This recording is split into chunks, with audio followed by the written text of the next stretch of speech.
بسم الله الرحمن الرحيم دورنimo wanaagsan akhbaaradka radio kulmiye maanta idin hayana waxa ugu waaweyn xildhibaano ka tirsan golaha shacabka oo wada olole ay ku doonayaan in muddo kordhin loo sameeyo hay'adaha dawladda oo ay ku horeyso madaxtooyada Soomaaliya midowga Afrika oo shaaciyeen dhamaadka sanadkan ay ciidamadii ugu badnaa oo ka tirsan AMISOM ka baxayaan Soomaaliya madaxweyne biixi oo wali diidan inuu la kulmo safiirka Shiinaha u fadhiyo Soomaaliya oo ku sugan Hargeysa daacish oo sheegtay in sargaal ajnabi ah oo ka tirsanaa lagu dilay deegaanada Puntland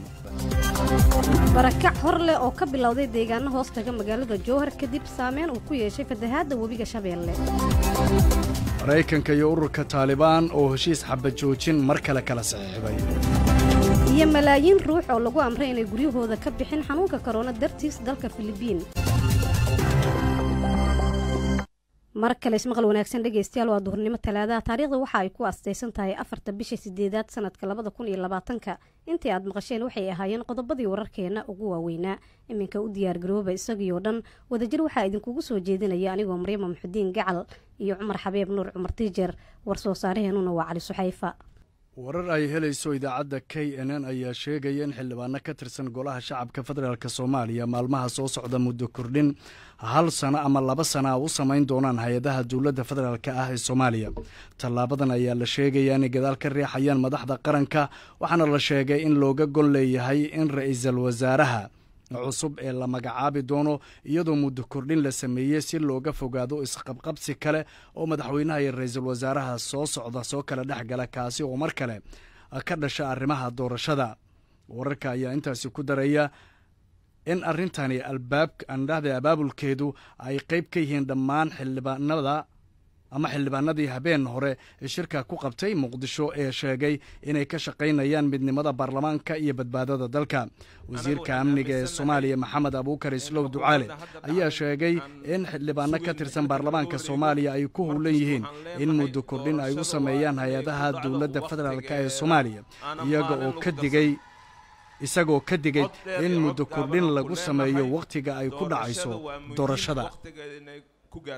anaga waxaan aaminsanahay in xukuumadda hadda dhacdan aan sugeyn xilkana laga wareego markasta waxaan leenahay doorashada waa inay ku dhacdo waqtigeeda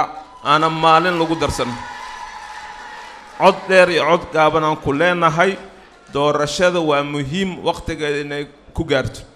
anaga xildhibaan soo ahay markuu ahay madaxweyne baarlamaankii 8aad iyo 9aad iyo kan haddaba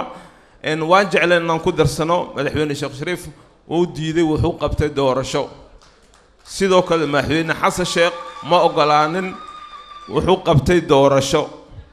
madaxweynaha waxaan ka sugaynaa Maxamed Cabdullaahi Farmaajo in doorashada waqtigeeda lagu qabto iyadoo hal maalin aan lagu darin waa dhici kartaa in si farsamo ah ama technical waqti dhowr bilood lagu daro laakiin doorasho waqtigeedana ku dhacdo intaas waxaan u leeyahay hal xildhibaana shir waa aragteen anna xildhibaana ka mid ahay waxay isu sheegayeen inay waqti ku darsadaan waxaan leeyahay xildhibaana ahay riyad ku jirtiin riyada ka kaca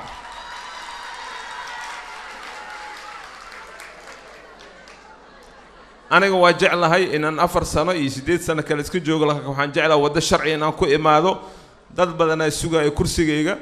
hadday soo helaan waan la shaqeyn doonaa hadaan ku soo noqdana inaan joogaan rabaa laakiin muddo aan saga darsanaa ma dhacayso mana dhici doonto biidnillaahi kariim codka wasiirka amniga waxa uu dambeeyay warkii uu jeedinayo Cumar Tijer midowga Afrika ayaa shaaciyay in dhamaadka sanadkan ay ciidamadii ugu badnaa ee ka tirsan AMISOM ay ka baxayaan Soomaaliya sida warkan uu ku faahfaahinayo Cabdiwahaab Aadan Cabdiraxmaan howlgalka midowga Afrika ee AMISOM ayaa sheegay inay dhimayaan askartooda joogta Soomaaliya kuwaas oo markii hore qorshuhu ahaa in la dhimo horaanta sanadkan aan ku jirno 1,000 askari oo ka tirsan ciidamada nabad ilaalinta u jooga Soomaaliya laakiin dib u dhac uu ku keenay xanuunka COVID-19 iyadoo oo hadda la qorsheynayo in mar kale dib loo ambaqaado qorshahaasi mid ka mid ah saraakiisha ciidamada AMISOM taliyana ka ah qaybta koowaad ee taliska AMISOM magaciisuna uu yahay Richard Otto ayaa yiri howlgalka AMISOM waxa uu sare u qaadayaa dardargelinta dagaalka ka dhanka ah dagaalamayaasha Al-Shabaab iyadoo oo wax dib u dhac ahna aanay u keenaynin dib u celinta 1,000 askari ee laga celinayo ciidamada midowga Afrika ee jooga Soomaaliya taa beddelkeedana howlgalku uu si buuxda mas-uuliyaddiisa u gudanayo ayuu yidhi sarkaalkan ka tirsan ciidamada amisom laakiin ma sheegin goorta dhabta ah ee la saarayo kunkan askari ee midowda afrika bishii diseembar sannadkii 2017 ayuu midowda afrika go'aamiyey in dalka soomaaliya laga saaro 1,000 askari oo ka tirsan ciidamada ugandha ee jooga soomaaliya kuwaas oo ku sugan gobolka shabeellada hoose iyada oo kuwo kalena ay xigi doonaan master otto ayaa dhinaca kale waxa uu sheegay in hadda al-shabaab ay awooddooda wiiqantay isla markaana ay ku soo koobmeen oo keliya duqaymo goosgoos ah iyo qaraxyo ay sameeyaan kuwaas oo inta badan ay waxyeello ka soo gaarto dadka shacabka ah ee aan waxba galabsan ayuu hadalkiisa sii raaciyey sarkaalkan ka tirsan howlgalka midowda afrika ee soomaaliya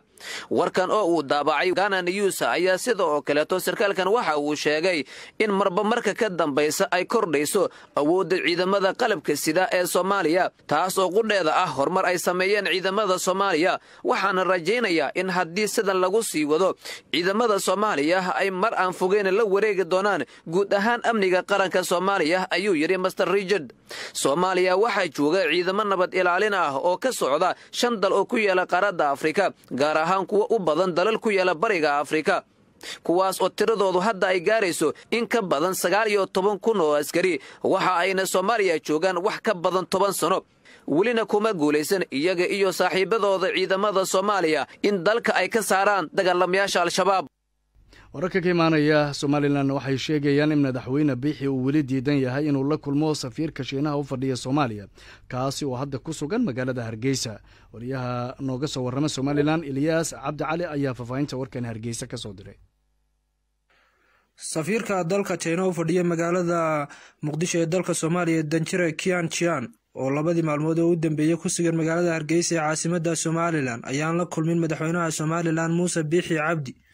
Danjire Qian oo hogaaminaya diblomaasiyiin ka tirsan safaaradiisa Muqdisho ayaa sabtidii socdaal ku yimid magaalada Hargeysa si uu dowladda Somaliland ugala hadlo xiriir cusub ee Somaliland iyo Taiwan dhexmaray oo uu safiirku si kale u cambaareeyay sida uu qoray wargeyska Afrika oo ka soo baxay magaalada Hargeysa hase yeeshee Danjire Qian ayaa 3 maalmood oo Hargeysa joogay aan wali la kulmin madaxweyne Biixi waxaana safiirkaasi qaabilay wasiirka xigeenka wasaaradda arrimaha dibadda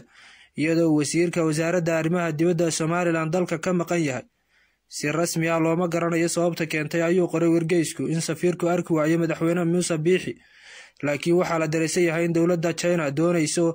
inay Somaliland weydiisato inay ka baxdo xiriirka cusub ee Taiwan dowladda China ayaa si weyn uga hortimitay una cambaaraysay bilowga xiriirka Somaliland iyo Taiwan oo gaadhay heer ah in wakiilo isweydaarsadaan wakiilka Taiwan usoo magacowday Somaliland ayaa ku sugan Hargeysa iyadoo la filayo in wakiilka ay Somaliland u magacowday dalka Taiwan uu dhawaan u ambabaxo dalkaasi kooxda Daacish ayaa sheegtay in sargaal ajnabi ah oo ka tirsanaa lagu dilay deegaanada Puntland sida warkan uu ku faahfaahinayo Cabdiraxmaan Sheekh Xasan dagaalamayaasha Daacish ayaa waxa ay qirteen in sargaal ajnabi ah looga dilay duqeyn dhanka cirka ah oo Mareykanka ku fuliyeen buurleyda Goolis ee deegaanada Puntland ee Soomaaliya inkastoo ISIS aysan si rasmi ah u shaacin goorta ay dhacday duqeyntaas alnaba oo ka mid ah baraha internetka ee faafiya wararka kooxdaas ayaa magaca sargaalkaas ku sheegtay Khalid Jaamac Maxamed bishii hore ee July ayay ahayd markii ciidamada Mareykanka ay duqeyn ka fuliyeen deegaanada maamulka Puntland taliska ciidamada sida gaarka u tababaran ee Puntland wuxuu xusay in duqeyntaas lagu qaarijiyay sargaal ajnabi ah iyadoo Africom ay xustay in duqeynta ay ku dhinteen 7 Daacish ah taliska ciidamada gaarka u tababaran ee Puntland ayaa waxa uu sheegay in howlgalkaas lagu dilay 20 ka mid ah kooxda Daacish oo uu ku jiro ajnabi kooxdaas ka tirsan balse ma aysan shaacin magaciisa iyo jinsiyadiisa sidoo ku xusan warbixinta alnaba Cusmaan wuxuu ahaa xubin sare oo warbaahinta u qaabilsan kooxda Daacish Cusmaan oo Daacish looga dhex yaqaanay Abu Usama al-Muhajiri ayaa ka mid ah xubnaha ka soo goostay al-shabaab oo 2010kii uu ku biiray warbixinta ayaa muujinaysa in kolkii dambe uu si qarsoodi ah uga soo baxsaday deegaanada al-shabaab kuna biiray Daacish walow aan la faahfaahin qaabka uu Puntland ku yimi haddana waxa uu ahaa xubin lafdhabar ah alnaba ayaa warisay in ciidanka xuduudaha Pakistan ay 15 jirkiisii qabteen xilli uu doonayay inuu ka tilaabo xuduudka dalkaas kuna celiyeen hoygiisa iyo inuu si fiican u yaqaanay luqadda Carabiga waxayna u sahashay inuu qayb ka noqdo kooxda warfaafinta u qaabilsan dagaalamayaasha Daacish ugu dambeyn maryanay xogayaha arrimaha dibadda ee waddanka maraykanka Mike Pompeo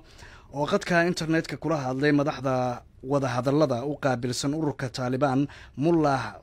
Bardar Akunda ayaa waxa uu sheegay inay gaareen heshiis kale horudhaca kaasi oo lagu dhameynayo heshiiska nabadda ee waddanka Afghanistan. warkan ay baahisay warbaahinta Mareykanka ayaa lagu sheegay in wadahadalka dambe xooga lagu saaray heshiis xabajoojin ah oo markaasi ku saabsan in si dhab ah loo joojiyo xabadda in xabsiyada waddanka Afghanistan laga sii daayo qiyaastii kumanaan maxaabiisa oo dagaalamayaasha Taliban ka tirsan. afhayeen u hadlay ururka Taliban oo la yiraahdo Suhail Shihim ayaa isaga oo Dooxa jooga u sheegay wakaaladda wararka marka magaceeda la soo gaabiyay la yiraahdo AFP in kulankii dhanka internetka ay dhex maray wakiilada kala matalaya Mareykanka iyo Taliban uu isfaham ku dhamaaday. dhanka kalena ciidamada Afghanistan ayaa dhowr saacadood kadib la wareegay gacan ku haynta xabsi ku yaala magaalada Jalalabad ee bariga dalkaasi oo shalay ay weerareen koox hubaysan oo Daesh ka tirsanaa. weerarkaasi ayaa la rumaysan yahay inay ku geeriyoodeen 29 ruux in ka badan 40 kalena ay ku dhaawacantay.